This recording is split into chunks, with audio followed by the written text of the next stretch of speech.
안녕하세요. 저는 소아비뇨의학과 김상훈이라고 합니다. 제가 지난 몇 번의 공개 강좌를 빌어서 비슷한 강의를 몇 번 했었는데, 오늘은 이 요실금 측면에 맞춰서 내용을 준비를 했고요. 질문을 좀 많이 주셨던데, 질문 주신 분들 위주로 설명이 될 수 있게 그렇게 준비를 좀 했습니다. 먼저 이제 요실금의 정의는 이제 본인 의지하고 상관없이 소변이 누출이 있는 것으로 얘기를 합니다. 그래서 일반적으로 이제 요실금을 분류할 때는 여기 보이는 것처럼 이렇게 분류를 하는데요. 절박성 요실금은 방광에 이제 소변이 충분히 차지 않았는데 방광에서 발생하는 불수의적인 이 조절이 안 되는 수축이 발생을 하면서 생기는 요실금이라고 하고요.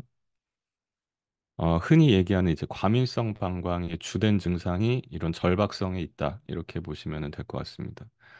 복압성 요실금은 골반저근과 요도관략근이 약화되면서 보통은 이제 중년 여성에서 많이 생기는 증상이라고 하는데 복압이 올라가는 상황들, 이건 관략근이 약하기 때문에 복압이 올라가면서 생기는 뭐 운동하거나 재채기를 하거나 뭐 줄넘기를 한다든지 배에 힘이 들어가는 상황에서 이제 소변이 누출이 있는 것을 이제 복압성 요실금이라고 하고요. 호남 요실금은 위에 있는 두 가지 절박성 요실금과 복압성 요실금이 같이 있을 때를 이제 혼합성 요실금이라고 하고 있습니다. 그 외에도 일류성 요실금 우리말이 조금 어려운데 오버플로우 인컨티넌스라고 해서요. 이제 방광 내압을 초과해서 방광의 압력이 올라가면서 이거는 쉽게 생각하면 흘러 넘치는 거라고 이해를 하시면 됩니다. 물이 이제 잔에서 흘러 넘치는 이런 정도로 소변이 좀 과도하게 차는 경우가 이런 오버플로우 인컨티넌스가 생길 수가 있다고 보고 크게는 일반적인 상황에서는 위에 네 가지 정도로 이제 분류를 하고 있고요.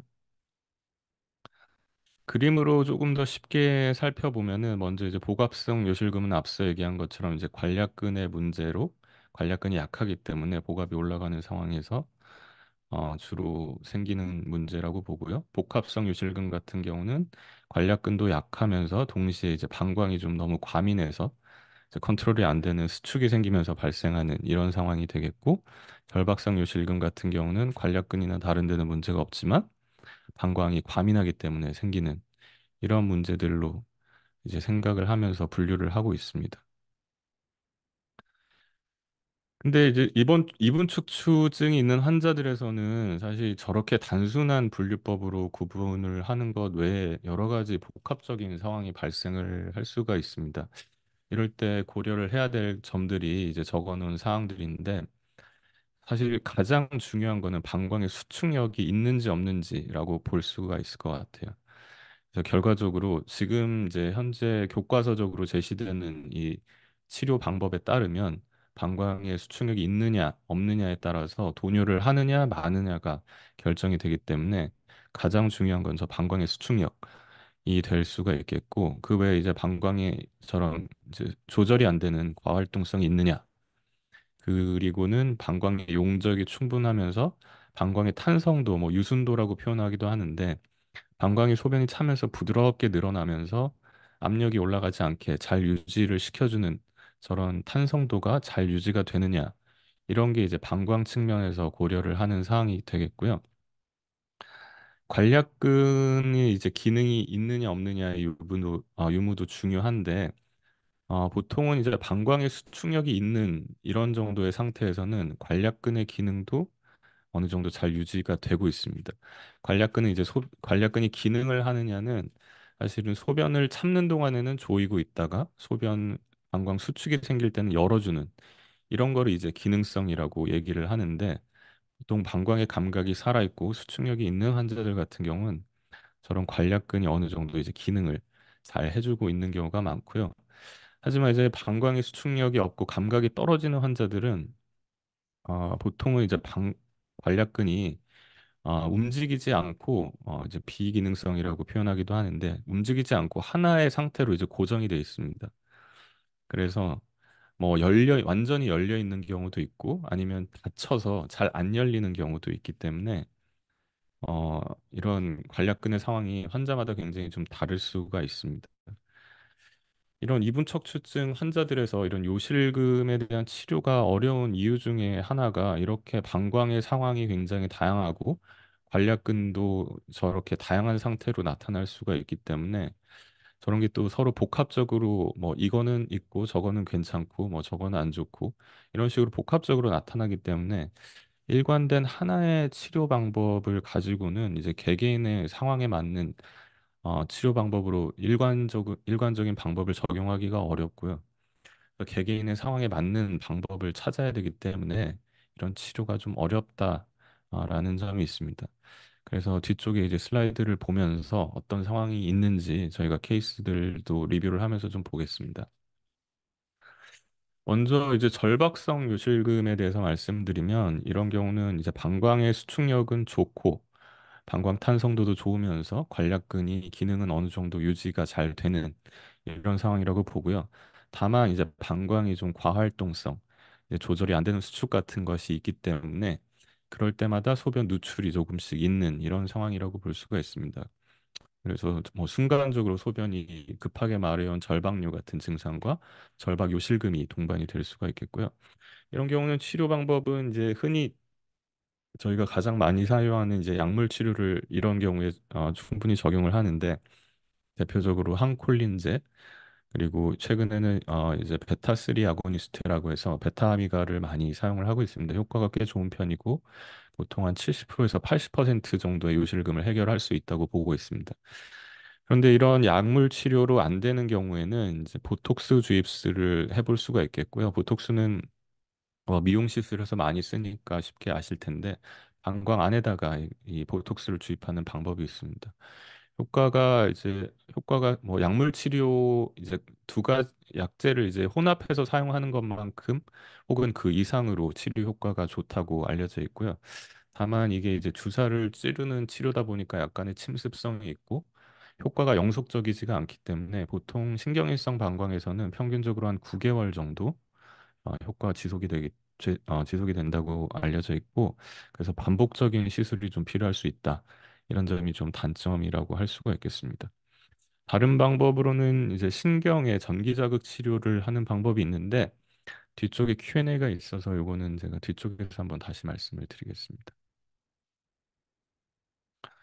어, 물론 저렇게 이제 약물 치료로 되는 간단한 케이스도 있지만 이 케이스처럼 이제 방광의 수축력이 좀 좋지 않으면서 방광이 좀 예민한 조절이 안 되는 수축이 있는 환자들도 있습니다. 그래서 이 환자 같은 경우는 24살 남자 환자였는데 어릴 때 지방 척수 수막류 수술을 받고 어릴 적에는 이제 도뇨를 권유를 했습니다. 잔뇨가 좀 남고 그래서 도뇨를 권유를 했는데 환자가 이제 뭐 어느 정도 소변을 볼 수 있기 때문에 자가 도뇨를 이제 거부하고 그냥 스스로 소변을 보던 환자고 어릴 때는 이제 좀 절박 요실금 같은 증상이 있었는데 현재는 실금은 거의 없이 지낸다고는 합니다. 그런데 호소하는 증상은 소변이 마려워서 화장실을 가면 잘 안 나올 때가 있고 가끔 뭐 이제 절박류 증상이 있으면서 약간씩 새는 것들이 좀 드물게 있다. 이렇게 호소하는 환자가 있겠고요. 이런 환자 같은 경우는 보는 패턴이 아래 이제 요소 그래프를 보시면 올라갔다 내려갔다 올라갔다 내려갔다 이런 식으로 보기도 하고 또 어떨 때는 보면은 또 잔류 없이 어느 정도 좀 잘 보는 소변 보는 패턴이 좀 오락가락하는 이런 패턴을 좀 보이는 경우들이 있습니다. 이 환자를 이제 검사를 저희가 해보면 이 보이는 그래프는 이제 요역동학 검사 그래프인데요.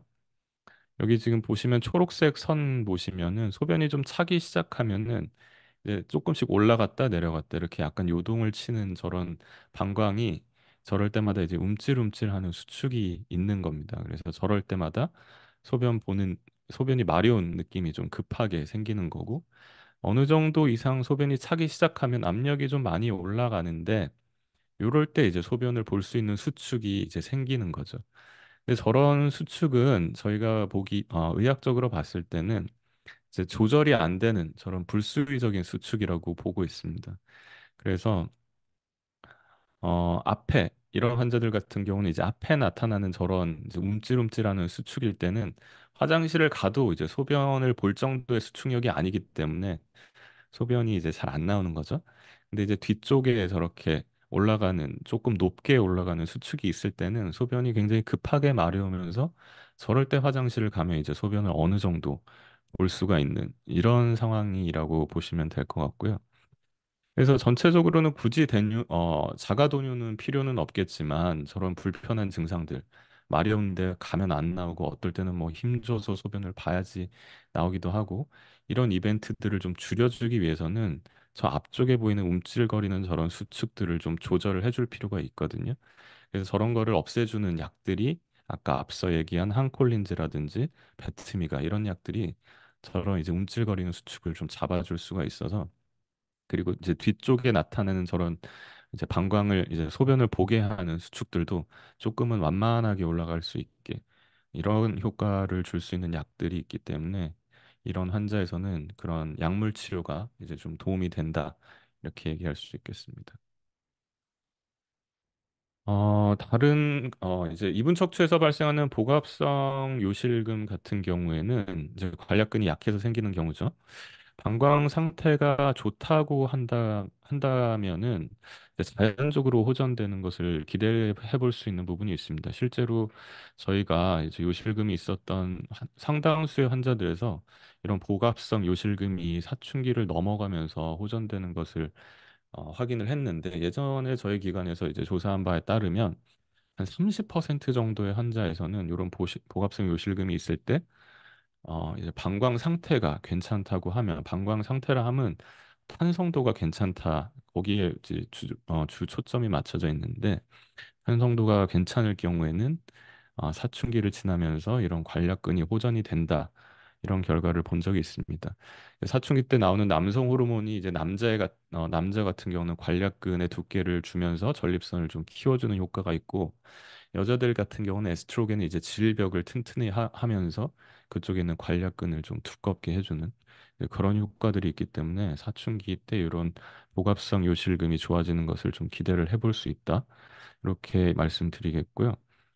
뭐, 하지만 이제 관략근 기능이 호전이 되지 않을 때는 수술적인 치료로 이런 것들을 해결을 할 수가 있습니다. 충분히 이런 복합성 요실금은 수술로서 해결을 할 수가 있고, 그 외에도 이제 추가적으로 이제 방광 자체가 좀 안 좋은 경우도 있겠죠. 탄성도가 좀 떨어진다든지 과활동성이 이런 복합성 요실금과 같이 동반된 앞서 얘기한 이제 혼합성 요실금에 해당하는 이런 경우에는 이런 과활동성을 좀 줄여주고 방광 용적을 좀 늘려주는 약물 치료가 뭐 직접적으로 관략근을 좋게 해주는 건 아니지만 보조적으로 효과를 볼 수 있겠다.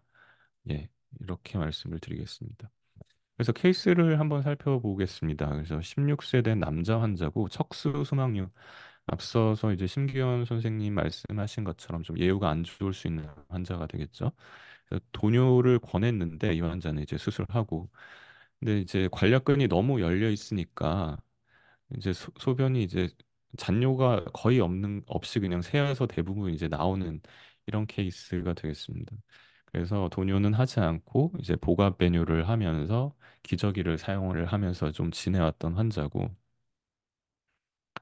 그래서 이 환자는 뭐 커도 크게 호전을 기대할 게 없기 때문에 7세 정도 됐을 때 인공 관략근을 이제 방광 앞쪽에다가 넣어주면서 당시에 이제 방광이 탄성도가 좀 좋지 않을 거라고 예상을 해서 방광 확대 수술을 같이 시행을 했었습니다. 그래서 수술 이후에는 이제 실금은 없이 잘 지내고 있고 수술 초반에는 사실 돈이 없이 배뇨를 잘 했었는데 좀 크면서는 배뇨가 좀 잘 안 되는 이제 증상이 있어서 자가도뇨를 현재는 시행을 하고 있는 환자가 되겠습니다. 어, 이 환자는 이제 16세 된 여자 환자고요. 이제 지방 척수 수막류로 수술을 했고 도뇨를 시행을 하고 있습니다. 도뇨를 시행을 하고 있고 관략근 기능도 괜찮고 그리고 방광의 용적도 좋은 환자여서 대부분 크게 문제는 없는데 이제 복압이 들어갈 때 소변 누출이 생긴다. 이런 증상이 있었습니다. 하루에 패드를 한 3개 정도 사용하고 있고 그래서 이 검사 그래프를 보시면은 이 초록색 선과 파란색 선이 방광 압력을 보여주는 그래프인데 소변이 차면서 일정 정도 어느 정도 차기 시작하면 방광 압력이 점점 올라가는 것을 이제 볼 수가 있습니다. 근데 탄성도가 좋지 않다라고 보는 부분이죠. 그래서 이런 환자들 같은 경우에도 관략근이 괜찮기 때문에 이런 환자들은 관략근 기능 자체는 나쁘지 않기 때문에 저런 방광 탄성도를 조금만 개선을 시켜주는 치료를 하면 충분히 이제 호전을 볼 수가 있었고 이 환자 같은 경우는 이제 베트미가 이제 베타3 아고니스트라고 방광을 조금 느슨하게 해주는 약을 썼을 때 이 그래프가 많이 개선되는 것을 확인을 할 수가 있죠. 초록색 선이 거의 평탄해지는 이런 효과를 보면서 이제 패드 사용량이 현저하게 줄어들었던 이런 케이스들이 있었습니다. 그래서 이제 관략근의 기능이 괜찮고 방광 탄성도가 조금 안 좋은 이런 환자들에서는 이런 약물 치료가 상당히 효과를 볼 수 있겠다. 예, 이렇게 말씀을 드리겠습니다. 이런 경우도 꽤 흔하게 생각보다 있습니다. 앞서 말씀드린 이제 오버플로우 요실금 이제 너무 많이 채워서 이제 소변이 흐르듯이 나오는 경우인데 생각보다 많은 환자들이 이런 상태를 가지고 있습니다. 방광 탄성도나 이제 관략근 자체는 괜찮은데도 기본적으로 방광의 감각 자체가 떨어져 있기 때문에 본인이 소변이 얼마나 차 있는지 느낌이 없어서 너무 가득 찰 때까지 돈요를 안 하고 있는 상태라고 볼 수가 있습니다. 이런 경우에는 이제 시간에 맞춰서 돈요를 하거나 아니면 돈요 횟수를 조금만 늘려줘도 이런 실금을 막을 수가 있고 추가적으로 뭐 약물이 약간의 도움을 줄 수가 있겠습니다. 그래서 이런 관략근이 비교적 잘 닫혀 있고 방광 상태가 괜찮다 그러면 이럴 때 새는 이런 요실금 같은 경우는 이런 주기적인 돈요 횟수를 유지하는 것만으로도 이런 요실금을 상당 부분 개선시킬 수 있다. 예, 이렇게 말씀을 드리겠습니다. 이제 Q&A를 보면서 추가적으로 좀 설명을 드리겠습니다. 이분은 이제 돈요를 거부해서 요실금 기저귀를 착용을 하고 있고 배뇨 시 힘을 줘도 소변이 잘 안 나온다. 이런 경우에는 증상 어떤 치료 방법이 있는지 알고 싶다. 그러니까 돈요를 안 하는데 소변은 잘 안 나오고 아주 진퇴양난인 상황인 것 같은데 이제 기본적으로 상황을 이제 유추를 해보자 그러면 방광 자체는 수축성이 아마 없을 가능성이 많고요. 요도는 이제 움직이지 않고 하나의 상태를 유지하고 있을 가능성이 많은데 아마 좀 폐쇄성이 아마 닫혀서 이제 고정이 돼 있을 이럴 가능성이 많은 상태라고 보는 거죠. 그래서 이런 환자들 같은 경우는 뭐 답은 당연히 돈요를 하는 게 현재까지의 이제 교과서적인 답이 되겠고요. 근데 최근에 이제 저희 기관에서 많이 수술을 이런 경우에 좀 하고 있는데 굉장히 좋은 결과들이 좀 있어서 좀 설명을 드리려고 이 케이스를 좀 넣어봤습니다. 그래서 최근에는 이런 경우에 관략근을 좀 내시경으로 절제를 해서 오히려 관략근을 이제 열린 상태를 유지를 시킨 다음에 그 관략근의 이제 관략근 기능을 대체할 수 있는 인공 관략근을 삽입하는 이런 수술을 좀 시행을 하고 있습니다. 이제 그림으로 보면은 요도를 이제 확 넓게 열린 상태를 유지를 시키고요. 그리고 인공관략근 수술을 해놓고 물론 방광 수축력 자체가 돌아오는 건 아니기 때문에 방광 수축력은 이제 복압을 이용해서 이제 소변을 보게 하지만 이제 요도 나가는 길 자체가 넓게 열려 있으니까 아무래도 좀 수월하게 소변을 볼 수가 있는 거죠. 이거는 이제 저희 비뇨기과 배뇨장애를 하는 김정환 교수님 팀에서 이제 정리를 했던 결과들이고요. 이제 내시경 사진을 보면은 왼쪽 사진을 보시면 이제 관략근을 이렇게 넓게 열어서 소변이 오히려 이제 쭉 새는 상태를 이제 만들어 놓는 어, 사진입니다. 그리고 이제 보통 한 3개월에서 6개월 정도 이 수술 부위가 좀 아무는 거를 기다렸다가 다시 한번 내시경을 보고 거기가 잘 열려 있는 걸 확인을 했고요. 그리고 이제 소변이 이제 문제없이 잘 배출이 되고 있다. 이걸 이제 그래프로 확인을 한 다음에 이제 여기다가 이제 인공 관략근을 넣는 수술을 하는 거죠. 그래서 케이스를 한번 살펴보면은 이제 22살 된 남자 환자고 지방 척수 수막류 수술을 했고요. 출생은 자가도뇨를 했는데도 요실금이 좀 지속이 되고 자가도뇨는 7번 정도 했는데 하루에 패드를 3개 정도 쓰고 있는 상태였습니다.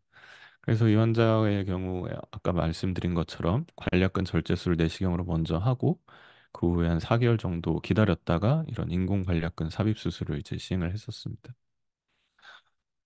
이 수술 후 상태를 보면은 이제 도뇨는 중단을 하게 됐고요. 원래는 이제 복압 배뇨로 했을 때는 잔뇨가 한 250 정도 남은 상태였는데 잔뇨는 거의 관찰되지가 않았고 이제 패드도 이제 새는 것도 없이 평소에 소변이 차는 동안에 관략근 기능이 잘 되고 있었다. 이런 상태를 확인을 했습니다. 그래서 이제 소변 보는 패턴을 보면은 이제 오르락 내리락 하는 이제 요속 패턴을 보고 있는데 이거는 당연히 복압으로 이제 소변을 보고 있기 때문에 저런 패턴 자체는 어쩔 수가 없지만 잔뇨 없이 소변을 잘 보고 있고 관략근 자체도 이제 평소에 잘 조이고 있는 것을 알 수가 있고요. 다음 케이스를 보시면은 이제 마찬가지로 26살 된 남자 환자고 이 예, 어, 예, 26살 된 남자 환자였고요. 이전에 방광 확대 수술하고 이제 슬링 수술을 했었는데 방광 입구 쪽에 요실금 수술입니다. 이 슬링 수술한 부위에 문제가 생겨서 그 슬링 수술을 제거를 했고 그 후에는 이제 다시 예전 상태가 되면서 소변이 이제 줄 새는 상태가 되는 거죠. 그래서 자가도뇨를 하는데도 패드를 하루 10개 정도 이렇게 사용했던 케이스입니다. 이 환자도 뭐 같은 방법으로 요도를 관략근을 절제를 하고 인공 관략근 삽입을 하고 이후에 경과를 봤는데 자가도뇨 없이 배뇨가 잘 되고 있고 잔뇨도 거의 남지 않는 상태고 패드도 중단을 했고요. 보는 패턴도 앞선 환자보다 조금 더 나은 패턴을 좀 보여주고 있습니다. 오르락내리락하는 이런 복압성 배뇨 패턴은 보이고는 있지만 요속이 상당히 많이 나오는 것을 알 수가 있습니다. 그래서 평균적으로 이제 수술 후에 경과를 봤더니 수술 전에 보통 패드를 5.6개 정도 사용하던 게 수술 후에는 뭐 평균적으로 한 0.5개 정도로 줄었고, 요속 잔류도 거의 관찰이 되지 않고, 신장 쪽에도 크게 문제가 없는 이런 상태를 보이고 있습니다. 그래서 상당히 효과적인 방법이라고 저희가 최근에 생각을 하고 있고, 네, 아직 시작한 지가 그렇게 오래되지가 않아서 경과를 조금 더 지켜봐야 되게 하겠지만 그래도 도뇨를 하는 환자를 어떻게 보면 이제 도뇨를 중단을 할 수 있는 새로운 이제 수술 방법이라고 보고 있습니다. 하지만 이제 인공관략근이 뭐 익숙하지 않으신 분들도 있을 텐데 현재 사용되고 있는 인공관략근에 대해서 말씀드리면 이제 보는 것처럼 이제 실리콘으로 돼 있는 재질가 되겠고요. 총 세 가지 부분으로 나눠져 있습니다. 그래서 물이 평소에 차 있는 물 탱크 부분하고 그리고 관략근 역할을 해주는 커프 부분 그리고 이런 관략근을 열었다 닫았다를 조작을 할 수 있는 펌프 이렇게 세 가지로 보통 구성이 돼 있고요. 펌프는 남자들 같은 경우는 음낭 쪽에 여자들은 대음순 쪽에다가 이런 펌프를 넣어놓고 이런 물탱크는 보통 방광 옆쪽에다 위치를 시키고 있습니다. 근데 아무래도 이게 인공물질이고 세 가지 이제 부속품으로 구성이 돼 있다 보니까 고장이 나는 경우들도 있고 그리고 이제 이물질 때문에 이물 반응 이제 주로는 감염이죠. 이런 감염이 있는 경우들도 있어서 한 10년 정도 이제 쓰다 보면은 보통 한 2, 30% 정도 이제 합병증 때문에 재수술이 필요한 경우들이 있습니다. 그래서 최근에는 이런 것들을 조금 개선을 시키려고 여러 가지 제품들이 이제 개발이 많이 되고 있습니다. 대표적으로는 이제 압력에 맞게 프레셔를 조이는 힘을 이제 조절을 해주는 어댑티드 프레셔 레귤레이션 기능을 탑재한 이런 관략근들이 개발 중이고 그리고 조금 더 이제 나아가서는 이제 물탱크 자체를 없애고 그냥 배터리와 관략근으로만 이 두 가지 부속으로만 구성이 돼 있는 이런 제품들이 아마 최근에 가장 각광을 받고 있는데요. 그래서 저거를 이제 컨트롤하는 거는 휴대폰으로 어플리케이션을 이용해서 블루투스 베이스로 해서 이런 관략근을 풀었다 조였다 하는 거를 조절을 할 수 있게 이런 제품들이 지금 개발이 되고 있고요. 아직 상용화는 안 됐는데 조만간 이제 상용화가 될 거라고 기대를 하고 있습니다. 그래서 한 2, 3년 내로는 아마 쓸 수 있을 거로 그렇게 기대를 하고 있습니다. 다음 질문으로는 방광 확대 수술 후에도 요실금이 생길 수가 있는지, 방광 확대 수술과 요실금은 상관이 없는지에 대해서 물어보셨는데, 저희가 이제 방광 수술, 확대 수술은 보통 이제 장을 이용해서 방광 위쪽을 이제 덧대주는 수술을 얘기를 하는데, 이 수술하는 목적은 크게는 두 가지입니다. 첫 번째는 요실금을 해결을 해주는 거죠. 방광 용적을 확보를 하고 탄성도를 개선을 시키는 목적으로 요실금을 이제 해결을 해줄 수가 있겠고, 다른 하나는 이제 신장 기능을 유지를 시켜주기 위해서인데, 아무래도 방광 압력이 너무 과도하게 올라가면 신장 기능이 떨어질 수가 있기 때문에 이런 신장 기능 유지를 위해서 이런 수술이 필요한 경우도 있습니다. 그런데 뭐 당연히 상관이 있죠. 근데 이제 아마 물어보신 이유는 방광 수술을 했는데도 요실금이 지속이 되기 때문에 아마 제가 봤을 때는 여쭤보신 것 같고, 확대 수술 후에도 요실금 있는 경우들을 이제 추정을 해보면 아까 말씀드린 것처럼 이제 너무 넘치게 방광을 채워서 흘러나오는 가능성이 제가 봤을 땐 가장 많을 것 같습니다. 그래서 이런 경우는 좀 도뇨 간격을 좀 일정하게 유지하거나 도뇨 횟수를 조금 늘려보시는 게 어떨까 싶고, 만약에 이런 뭐 테크닉적으로 수술 테크닉적으로 방광 용적이 충분히 늘어나지 않는 경우들도 있거든요. 수술을 했는데도 불구하고 방광 용적이 확보가 안 되는 이런 경우들은 뭐 재수술이 필요할 수가 있겠습니다.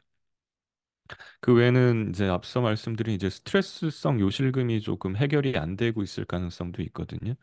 그래서 뭐 어떤 경우에 지금 제가 해당하는지는 정확하게 모르겠지만, 만약에 수술 후에도 이런 요실금이 조금 남아 있다 그러면 지금 제가 말씀드린 요 세 가지의 경우 중에 하나일 가능성이 많기 때문에 뭐 요거는 좀 검사를 통해서 좀 확인을 해보는 것이 좋지 않을까 싶습니다.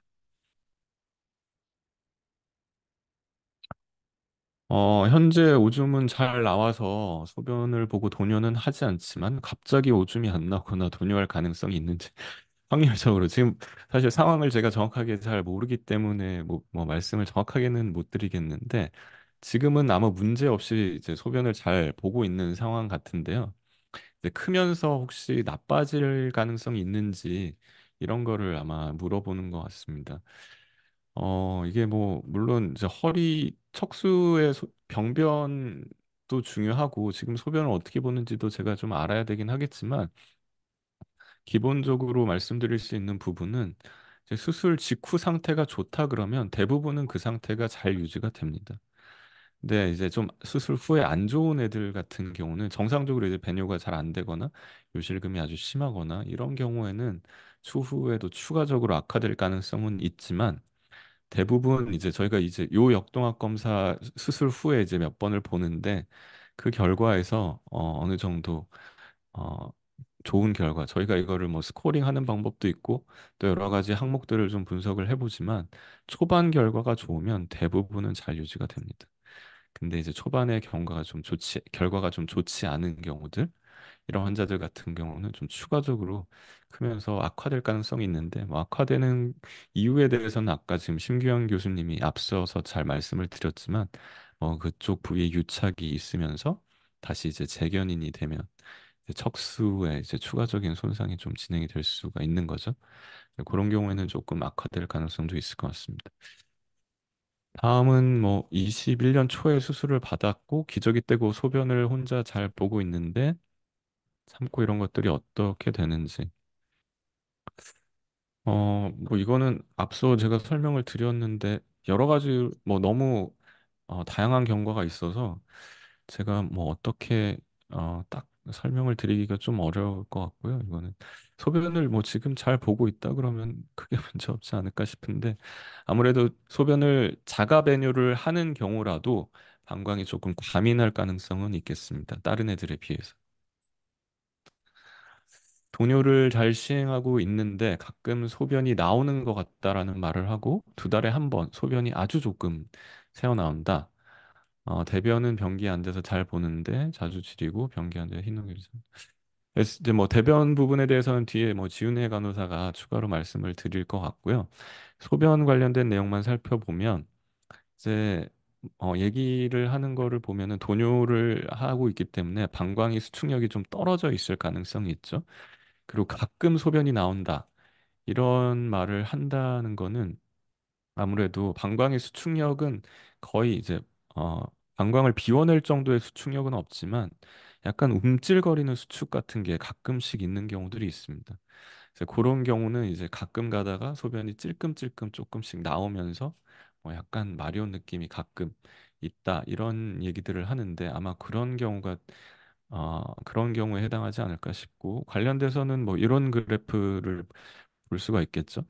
그래서 보면은 이제 소변이 차는 동안에 약간 움찔거리는 살짝 이제 움찔거리는 수축 자체는 있지만 저런 수축이 이제 자주 있는 것 같지는 않고 저럴 때 조금씩 요 소변이 좀 누출이 있지 않을까 싶고요. 기본적으로 이런 경우에는 뭐 돈유를 하면서 보는 거고 저런 소변 누출이 뭐 너무 많을 경우에는 앞서 말씀드린 대로 약물 치료 같은 게 좀 도움이 될 수 있는 상황인 것 같습니다.